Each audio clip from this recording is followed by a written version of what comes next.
Hello, Cruising World. Mick the Suit Guy with you. It's Monday. Monday is Tips Day. And as it is Monday, I have some tips for you. Double around playing on words there. Oh, God. First one's from Dave. And then I got some from Charlie. And I got a couple myself. I even have one from Julie. She never gives me tips. I reckon she stole it from somewhere online. But we'll see. All right. Dave, as you know, has literally never given me a tip that makes any sense. So let's see if he can break a world record. Let's see if we can finally get a tip from Dave that makes sense to everybody. Here we go. Deep breaths, everybody. Deep breaths. Cruise tip. The free bottle of wine. Free. We had this last week. TH and F. I can't do them. Stop sending me tips with the letter F and TH in it. The bottle of wine you don't pay for on the first day in the steakhouse is per table, not per couple. We shared our dinner with Ted and Deanna. That's their friends. That's their cruise friends. And they told us because we had the same table, we were only going to be given one bottle of wine. My goodness. A tip that actually makes sense. Ha. You know I've always got to pick on you, Dave. Two things I'm going to pick on that tip. Apart from the fact that that's been the rule forever. So you probably should have known that the amount you cruise. Just saying. It's not just the free bottle of wine you can get. You could also get 50% off of any bottle in the wherever they keep wine. What's it called? The winery. I drink beer. I don't know. They keep beer in a fridge. But where do they keep, what's it called? A wine cooler? I don't know. Wine. Wherever they keep the wine. Any of the bottles in there, you can get for 50% off, or a house bottle for free, red or white. Just be a little bit picky there, Dave, I know. But, I can't let you get away with saying something normal. Look in the comments, because Dave's going to put 1 minute 57 fake emoji. Watch. He'll do it. Probably won't do it now to spite me, but go back and look at every other one and see what he does. Every time. Yeah, so fair enough. Can't argue with that. Bear in mind also, at least for a while they were doing this. I'm not sure if they still are. But on some ships, they carried us over to day 2. So sometimes it was the first and second night of the cruise. They would do the half price or free bottle of house wine in there. But yes, you are correct. It is only for one per table. Although I do remember us doing once. We have a big group go once a year, and we had like 8 of us around the table, and they did allow us 2 bottles on that time. So but typically 1 bottle per table. That was a harmless enough Dave tip, but I had to find a way of picking on it. Never let one go through, with. All right, Charlie V. Oh my God, this is a long one. I hope I can get through this. This would be like going snorkeling, seeing how long you can hold your breath underwater. 1, 2, 3, 4, 5, 6, 7, 8, 9, 10, 11, 12, 13, 14 line paragraph, Charlie. You want me to read this out in one go? Woo! We'll do this, and then I'll give you a lesson on how to make paragraphs smaller. Here we go. You ready? Keep up with me, everybody. Keep up. I'm going to read it in one go, and then we'll analyze it after. Mick, hope all is well. Was going through the fun shops online for our upcoming cruise. By the way, did you notice I said through properly? The TH didn't mess me up that time, did it? Every now and then. So was going through the fun shops online for our upcoming cruise. I noticed that Carnival offers spirits for sale that will be waiting for you in your cabin. At first glance, the prices appear exorbitant, which they are, but when you calculate the price of a drink on board versus how many drinks you can get out of any given bottle, it seems that buying the bottle ahead of time can save you money. Even when you throw in mixers, etc. See, did it twice now. You come out ahead. Example, say a cocktail with gratuities costs $13 each. Multiply that by 15 drinks, it comes to about $195. If you purchase a bottle, 1 litre / 33.8 ounces, for around $200, and you use about 1.5 ounces per your own drink, you get about 22 drinks. If you use only 1 ounce, that is 33 drinks. Charlie, you're pouring it in your cabin. How do you know if it's 1 ounce or 1.5 ounces? I'm just going to throw that one out there. Just going to throw it out there. You bring in your own little measure. Maybe you are. There are, of course, other factors. Factors. You have to go get me with the F. I think the F is more challenging than the TH. When the F's at the beginning of the word, that's when it's the worst. Or at the end. In the middle, not so bad. Beginning or the end. The F, th. There are, of course, other factors to consider. I don't like drinking in the cabin. I like the drinks made at the various bars on board, etc. So it isn't necessarily just the savings to consider, but individual preferences, I suppose. With all that said, I have a question for you. If you do indeed purchase a bottle through Carnival, can you make your own cocktail and carry it around the ship, sit at the bars, etc. with it, or do you have to keep the drinking in the cabin? We got there, Charlie, we got there. I could see at least 2 places you could have put a paragraph break in there, but we went through it, we did it. Okay, let's dissect this, because I have some thoughts and opinions on this. Number 1, which is a very good thing for me as a travel agent to throw it at you. Are you aware, if you book through a travel agent and you do want to put a bottle of liquor in your cabin, and it's only 1 per cabin, you can only have 1, I can get you a 20% discount, which is quite a lot on this. I don't think the bottles are usually around $200. I think they're more like $150 to $160 a bottle. So I can save you 20% on that, which is like $30. So that puts it down to like $130 a bottle, which recalculate that at your own risk on the price. So yeah, it's definitely cheaper if, for example, if you don't have Cheers or one of you doesn't drink, get a bottle of Malibu, which I think was like 140. It was a bit lower for a bottle of Malibu. Save the 20%.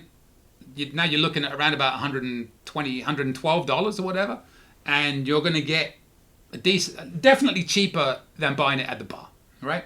So to the other points, the other factors to consider. Factors. They say when you buy the bottle at checkout that you can only drink in the cabin. So what I'm about to say is a hypothetical statement, because I can't go against Carnival rules now, can I? Get me in trouble. So I'm just throwing a hypothetical out there at you. How often do you see people walking around the ship carrying a cocktail drink, or a tumbler, or what do they call those things with a sippy drink? My head stops me thinking of things sometimes. Are they going to stop and ask you where you got the drink? If I'm walking around the ship with a can of beer, are they going to ask me where I got that can of beer? And if I tell them, are they going to go check that I'm telling the truth? Truth, with 2 Fs. No, they are not.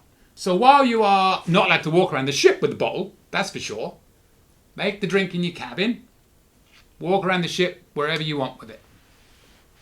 Put it in one of them things, I can't think of the word, with a little sippy cup thing on the side of it. Some special word that my brain doesn't allow me to remember, but as soon as I finish making this video, I will remember what it's called.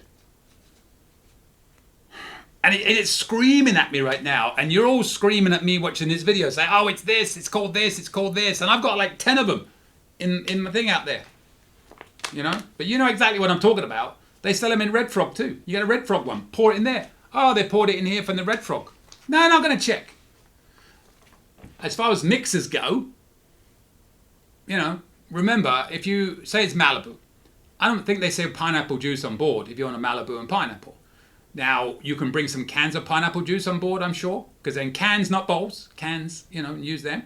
I know somebody that may or may not have done this once, and they may have gone up to the breakfast buffet and taken some of the juices out of the juice machine and put them in a cup and brought them back to the cabin and put it in the fridge. It's just a rumor I heard somebody may have done once.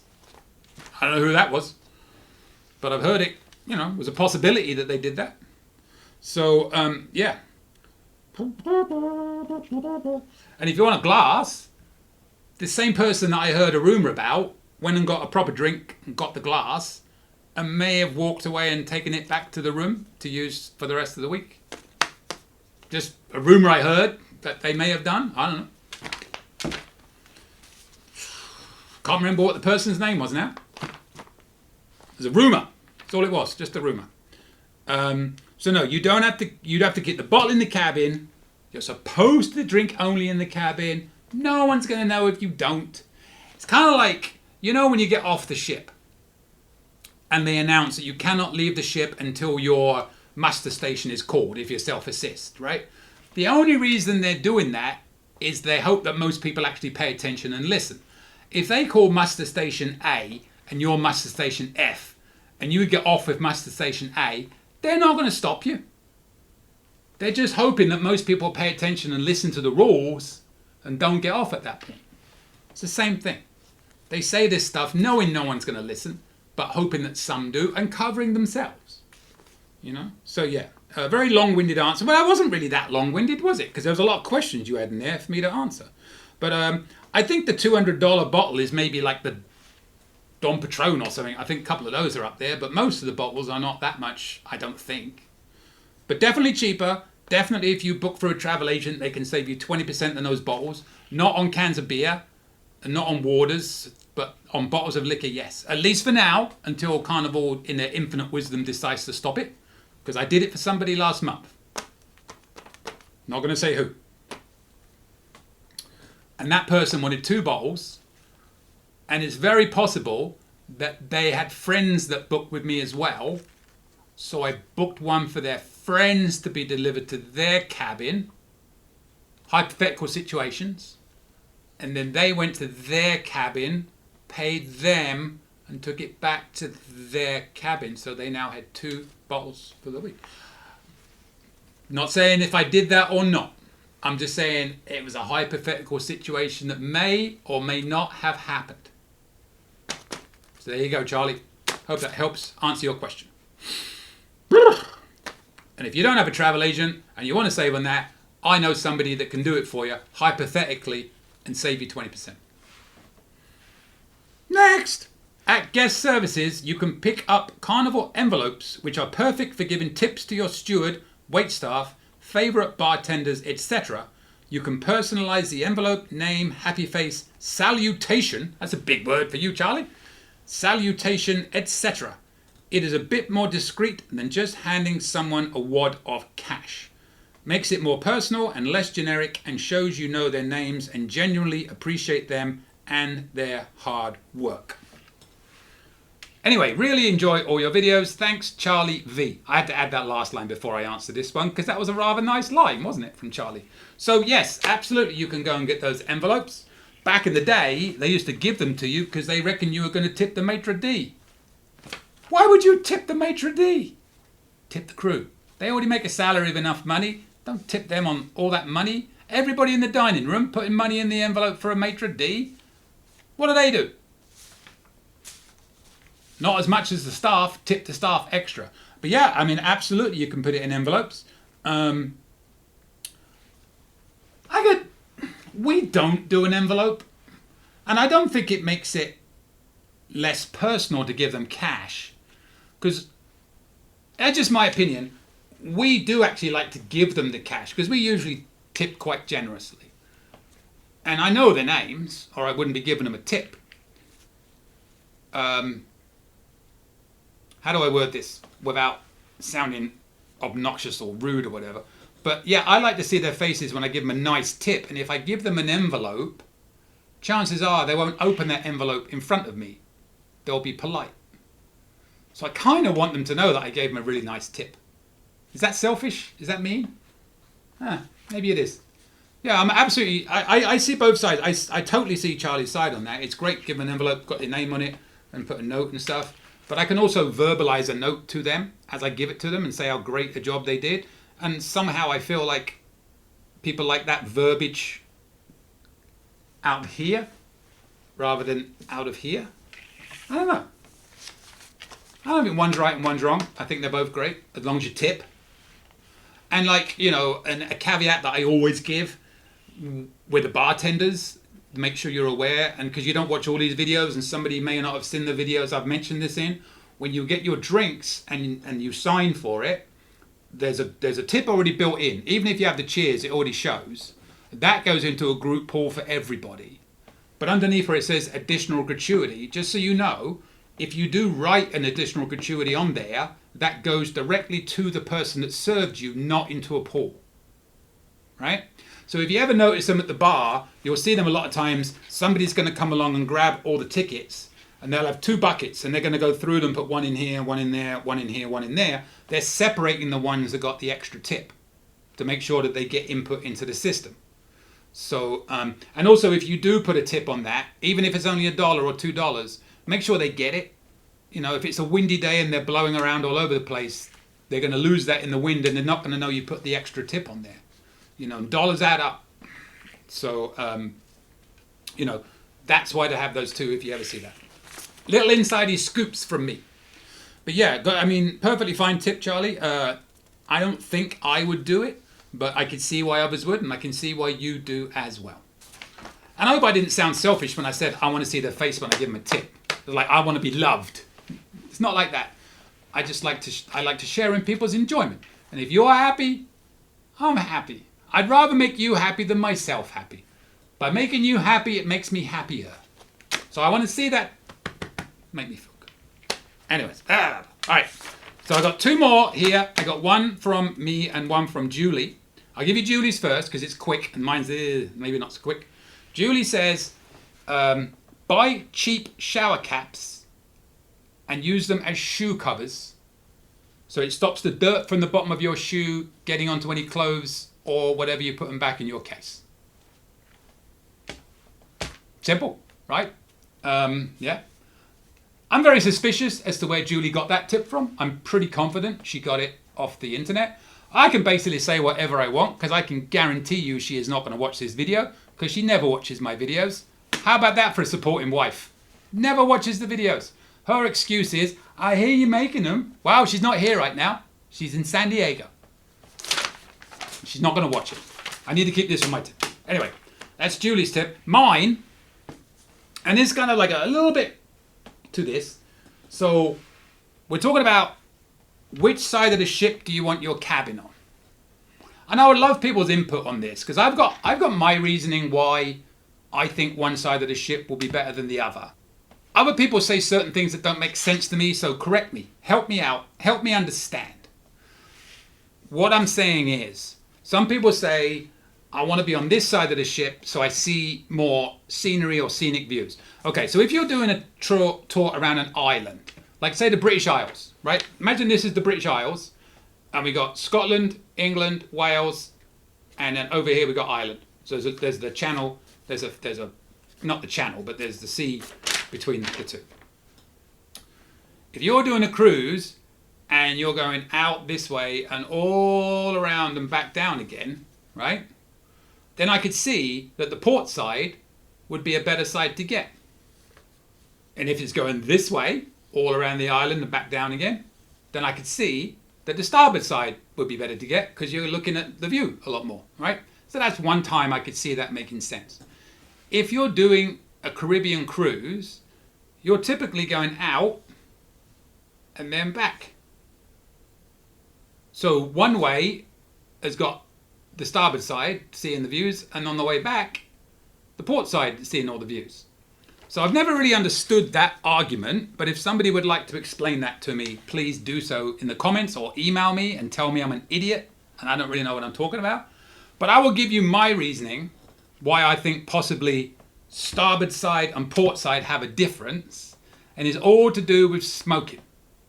I've noticed on every ship I've been on in the last couple of years, the smoking deck is going to be on the starboard side, typically of Lido, maybe the back of deck 5 if there's a lanai going around the ship.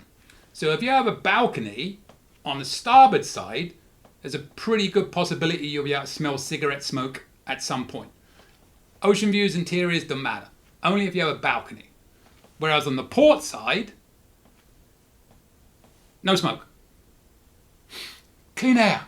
And heaven forbid someone smokes a cigar. And I know you people swear by your cigar like you swear by your wine, but that to me is one of the most selfish, disgusting things anybody can do, is think that the smell of a cigar is nice to someone that doesn't smoke cigars. Newsflash, cigar smokers, it's the most disgusting smell in the world. Well, caveat, we know there's some more disgusting.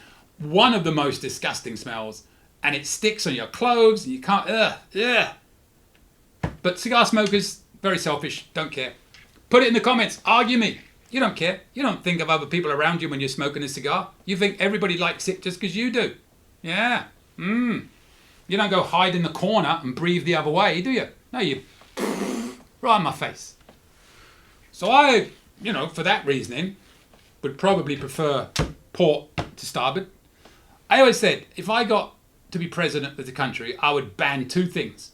Motorbikes, well, 3 things. Motorbikes, cigars, and ducks on a cruise ship. Just, motorbikes are so loud. Cigars are so smelly.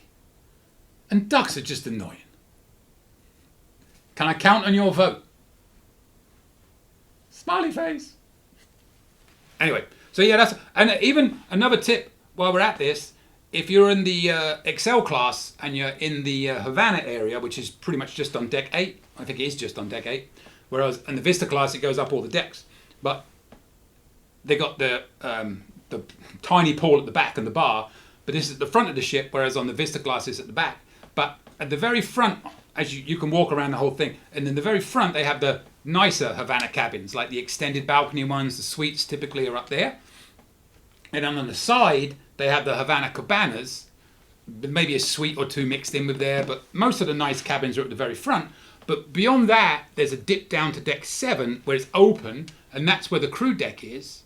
So they go out there to take a break and get some fresh air, and the vast majority of people down there are going to be smoking. So that smoke can come in at you. So just be aware of that when you're booking those cabins. I would never book one of those cabins myself. I would always book one of the ones on the side if I was booking a Havana. Just my opinion. So that's that. So now I can see cigar smokers unsubscribing in their droves. But hey, just my opinion. Don't like cigars. Don't hate ducks. Just mess. I treat ducks like I treat Dave. Just messing with you. And the motorbikes, it's not so bad. But cigars, that's the worst. I used to love the smell of a pipe. It's a very sophisticated smell to a pipe. There was an old English Prime Minister called Harold Wilson, and he always used, in the 70s, he always used to smoke a pipe. I looked kind of elegant smoking a pipe. And it smelled not terrible. Cigars, ugh. Anyway, if you haven't unsubscribed and you're a cigar smoker, thank you for understanding my, you keep on smoking. And with that, if you haven't subscribed, please do. I need more tips. I need more cruising traditions from you to make these videos keep going. We're getting close to 100. I want to make it to 100, but I need more. I can't do it all on my own. And these are the last tips. And I say this a lot, but it's true. I got no more pending. Need yours. So send me yours and I will do them. I don't read them in advance, as you know. I read them live and react. So send me your tips. Send me your cruising traditions. Subscribe if you haven't already done so. We hit 2,000. We're going to go bigger. What else? Oh yeah. Send me your questions. Email is coming up. And with that, I will see you later, Cruising World. Any questions? Email me anytime. cruisingsuitguy@gmail.com. I promise I'll reply as soon as possible. Want to book a cruise or any type of travel? We are travel agents. Check out our site, elitetravelconnection.com, or email me, mick@elitetravelconnection.com. We are here for you. Finally, subscribe, please. Pretty please. You know you want to. Go on. I won't beg you. Okay, I'm begging. Please. Subscribe. Thank you.